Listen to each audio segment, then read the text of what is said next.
1985, vários pesquisadores têm buscado compreender o fenômeno da queda e criar estratégias para preveni-la em ambiente hospitalar. No Brasil, o Programa Nacional de Segurança do Paciente é um marco sobre o assunto. Quedas são acontecimentos involuntários que fazem perder o equilíbrio e dar com o corpo na terra ou em uma superfície que o detenha.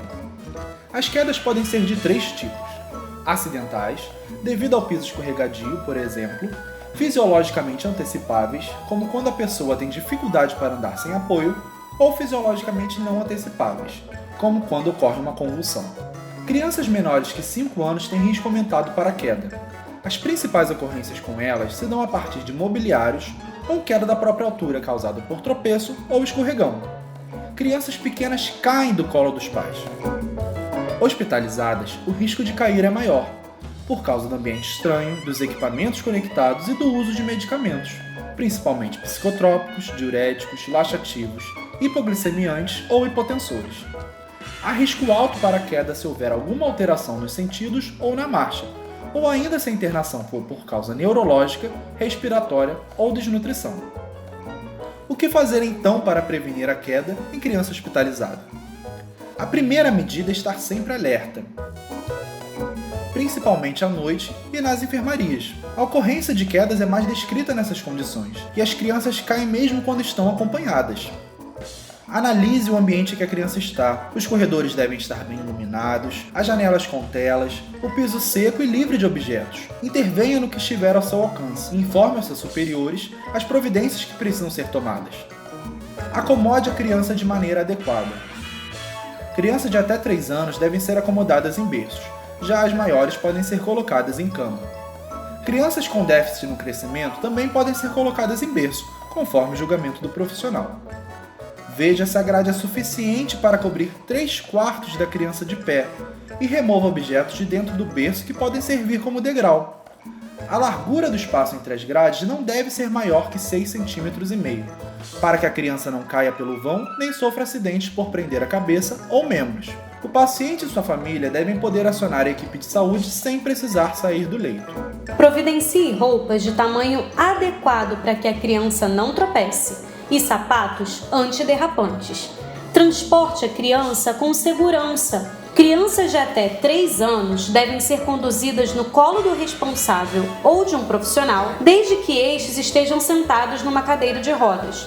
Crianças maiores também podem ser colocadas dessa forma. Apenas não transporte a criança no colo a pé. Se estiver sob anestesia ou sedação, ou se o estado clínico for grave, sempre devem ir em maca.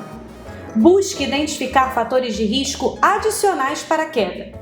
A maior parte das quedas podem ser previstas através de escalas para identificação dos fatores de risco. Na pediatria, as mais usadas são a Champs e The Humpty Dumpty Fall Scale. Havendo risco alto para queda, deve ser sinalizado para toda a equipe e familiares através de pulseira ou cartaz. Não delegue a supervisão das crianças exclusivamente ao acompanhante. Dê as orientações. Manter as grades elevadas, comunicar ao sair do leito e não dormir com a criança no colo, nem compartilhar camas ou poltronas. É importante que a instituição tenha um folheto com essas informações. E se ainda assim a queda ocorrer?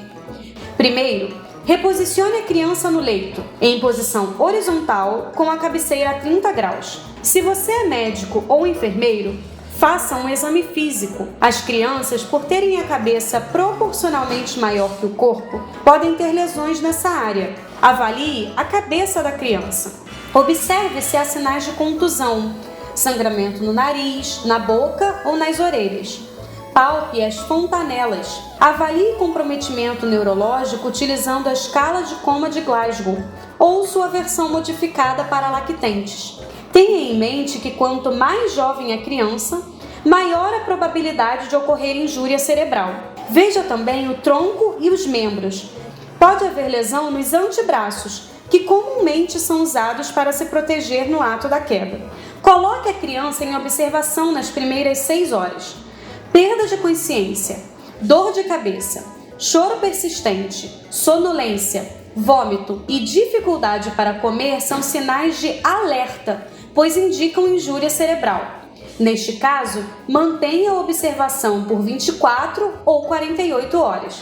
Discuta com a equipe a necessidade de exames complementares. A tomografia computadorizada de crânio é o exame de eleição para traumatismos cranianos. Deve ser feito sempre que houver qualquer alteração na escala de Glasgow ou na presença dos sinais de alerta dos quais falamos. A radiografia pode ser útil nas crianças menores de 2 anos, com suspeita de fratura de crânio ou nos casos em que há suspeita de fratura nos membros em qualquer idade. Pondere o uso de analgésicos e aplique compressa fria nos locais de trauma. Notifique o evento adverso. A avaliação dos casos permite identificar e corrigir os fatores que levaram à queda. Afinal, o hospital tem que ser um local seguro.